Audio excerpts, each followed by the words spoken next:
Hello everybody, welcome to the channel. And today in this video we are going to learn few phrasal verbs which is related to the word run, and believe me, it is quite useful for the beginners. So let's get started. Run after इसका मतलब होता है के पीछे दौड़ना या किसी के पीछे भागना या किसी के पीछे दौड़ना। मैं बस के पीछे भागा लेकिन मैं बस पकड़ने में असफल रहा। I ran after the bus, but I failed to catch the bus. I ran after the bus, but I failed to catch the bus. Run around, चारों ओर दौड़ना। जब मैं बच्चा था मैं अपने दोस्तों के साथ पड़ोस में दौड़ता था। When I was a kid, I used to run around the neighborhood with my friends. When I was a kid, I used to run around the neighborhood with my friends. अगला है रन अवे, इसका मतलब भाग जाना। शिक्षक के डांटने पर सभी भाग गए। Everyone ran away when the teacher started scolding.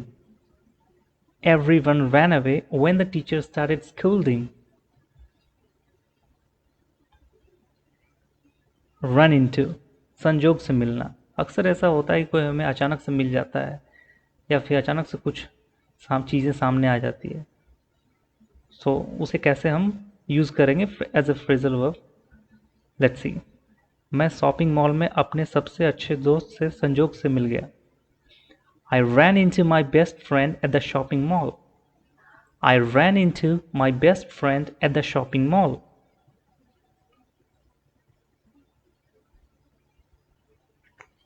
Run off. Run of ये जो फ्रेजल वर्ब है इसे ज़्यादातर अमेरिकन इंग्लिश में यूज किया जाता है। ज़्यादातर इसे अमेरिकन इंग्लिश में यूज किया जाता है फोटोकॉपी करने के सेंस में। क्या आप कृपया इस पृष्ठ की 100 प्रतियां चला सकते हैं, मतलब जेरोक्स कर सकते हैं।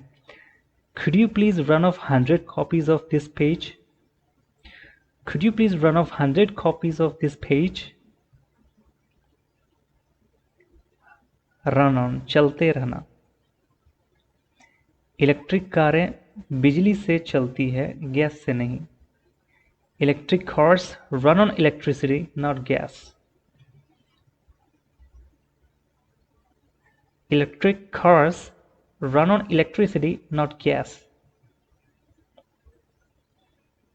रन आउट ऑफ, किसी चीज का भंडार समाप्त हो जाना। इसका मतलब होता है समाप्त हो जाना। कोई भी चीज है स्टॉक में, वो मतलब एक तरह से खत्म हो गया। मेरे पास पैसे खत्म हो गए। I have run out of money. I have run out of money. So this is all. If you really like this video, do like and subscribe.